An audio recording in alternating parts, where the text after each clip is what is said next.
आज हम लोग सांख्यिकी देखेंगे, नया लेसन। सांख्यिकी हम लोग पिछली कक्षाओं में भी देखे थे, समांतर माध्य, मध्यिका, बहुलक की गणना। आज हम लोग उसी टॉपिक पर फिर से चलेंगे क्योंकि अध्याय ही है तो उस पर आधारित कुछ क्वेश्चन करेंगे। तो चलिए पहले आते हैं समांतर माध्य। समांतर माध्य का फॉर्मूला आप लोग जानते हैं, समस्त प्रेक्षणों का योगफल बटे प्रेक्षणों की संख्या। अब समांतर माध्य कैसे निकालते हैं? माध्य यानी एवरेज। जैसे कि हम लोग को कोई संख्या दे दिया है 1 2 3, इसका एवरेज निकालने बोले।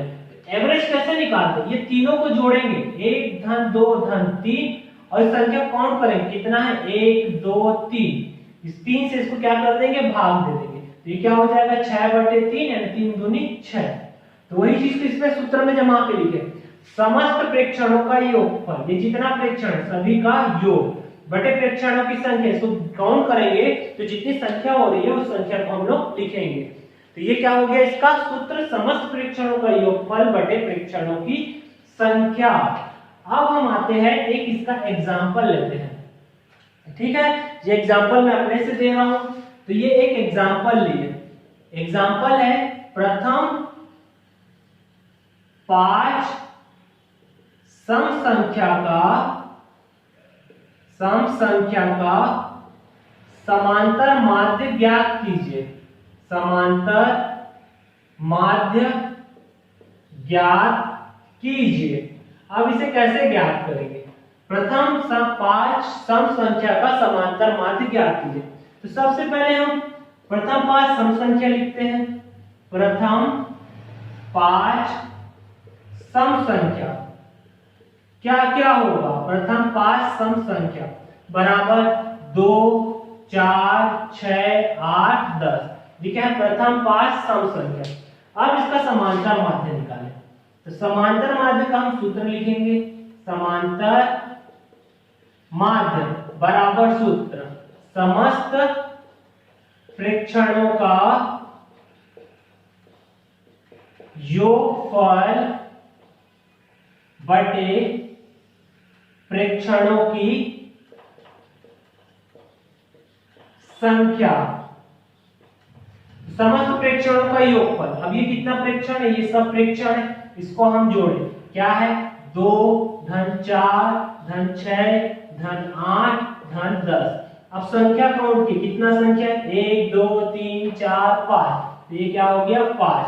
अब जोड़े 4 और 2 6 6 6 12 12 8 20 20 और 10 30 30/5। 5 का भाग देंगे तो कितना आएगा 6। तो यही हमारा क्या हो गया आंसर, 5 छक्के 30। समांतर माध्य पूरा स्टेप टू स्टेप हल करोगे। सूत्र जब भी बोलेगा समांतर माध्य निकालने के लिए तो हम समांतर माध्य का सूत्र अवश्य लगाएंगे।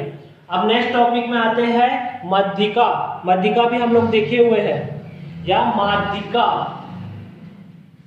चलिए माध्यिका के सूत्र पे आते हैं, फिर उसके बाद हम प्रश्नावली पे चलेंगे। माध्यिका 2 प्रकार का हो सकता है, एक सम संख्या के लिए और एक विषम संख्या के लिए। तो पहले माध्यिका, नेक्स्ट है माध्यिका।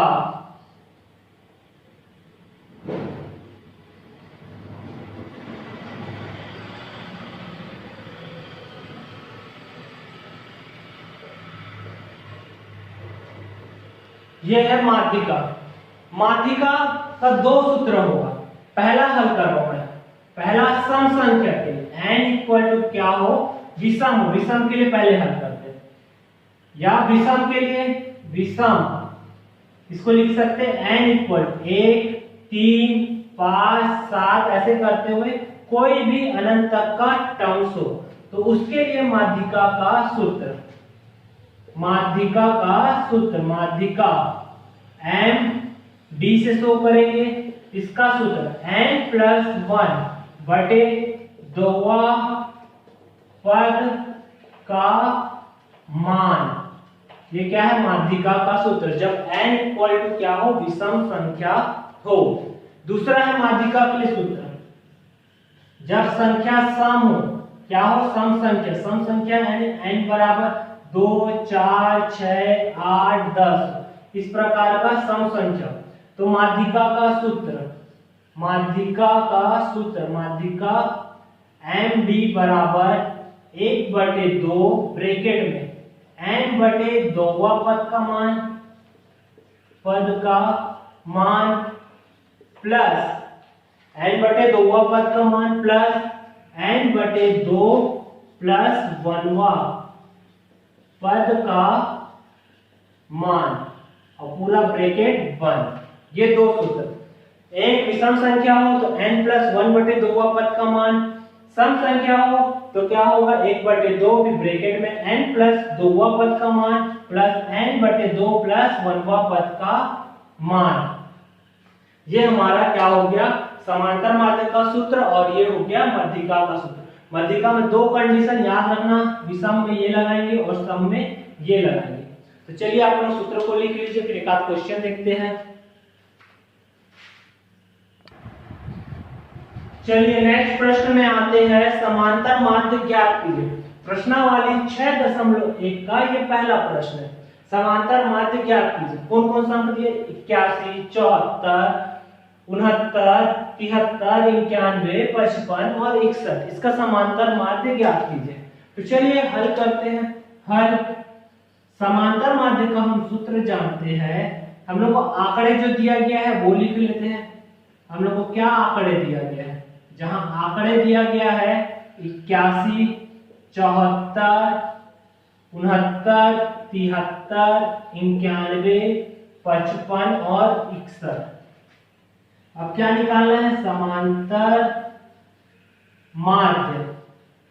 समांतर माध्य का हम सूत्र जानते हैं समस्त प्रेक्षणों का योगफल, प्रेक्षणों का योगफल बटे प्रेक्षणों की संख्या, प्रेक्षणों की संख्या। समस्त प्रेक्षणों का योग, इसको आंकड़ा ना देके हम क्या दे देते हैं प्रेक्षण। दिया गया है प्रेक्षणों का मान, ये प्रेक्षणों का मान हो गया। अब समस्त प्रेक्षणों का योगफल यानी पूरे का क्या होगा योगफल होगा। तो हम चलिए जोड़ते हैं, क्या क्या है 81 है, धन 74 है, धन 69 है, धन 73 है, धन 91 है, धन 55 है, धन 61 है बटे प्रेक्षणों की संख्या। काउंट करते हैं 1 2 3 4 5 6 7, ये हो गया 7। अब चलिए सबको जोड़ते हैं। तो इधर लिख लेता हूं मैं एक बार लाइन से 81, 74, 69 और कितना है 73 और कितना है 91 और कितना है 55 और कितना है 61। अब सबको जोड़ते हैं 9 और 3 12, 12 और 4 16, 17, 18, 18 और 5 23, 23 और 1 24 का 4। इसके नीचे क्या आ गया 4, हासिल आया 2। चलो जोड़ते हैं 7 और 6 13, 13 7 20, 20 8 28, 28 और 9 कितना होगा 28 29 30 37, 37 और 5 37 और 5 42, 42 6 48, 48 और 2 49 50 कितना हो गया 504। तो समस्त प्रेक्षणों का योग आया 504/7। अब भाग दे देते हैं 504 में किसका 7 का। तो 7 का भाग देंगे तो क्या होगा 7 7 49। तो 0 में से 9 जाएगा तो 1 कट गया, ये 14, 7 दूनी 14, ये और ये कट गया, बचा कितना 72। तो ये हमारा क्या हो गया आंसर। ठीक है, कैलकुलेशन पे है ये पूरा अध्याय। आप लोगों को जोड़ना घटाना सही है, सही तरीके से करना है और भाग भी सही तरीके से। तो अब हम मिलते हैं नेक्स्ट क्लास में आगे के प्रश्नों के लिए। आप इससे रिलेटेड जितना क्वेश्चन है समांतर माध्य से उस सभी को आप लोग हल करेंगे और प्रैक्टिस करेंगे। हम लोग नेक्स्ट क्लास में मध्यिका से रिलेटेड क्वेश्चन देखेंगे और भी जो क्वेश्चन डिफरेंट टाइप के होंगे उसको देखेंगे। तो मिलते हैं नेक्स्ट क्लास में। क्लासेस अच्छी लगेगी तो फिर फ्रेंड को भी शेयर कीजिएगा। Okay, thank you, bye.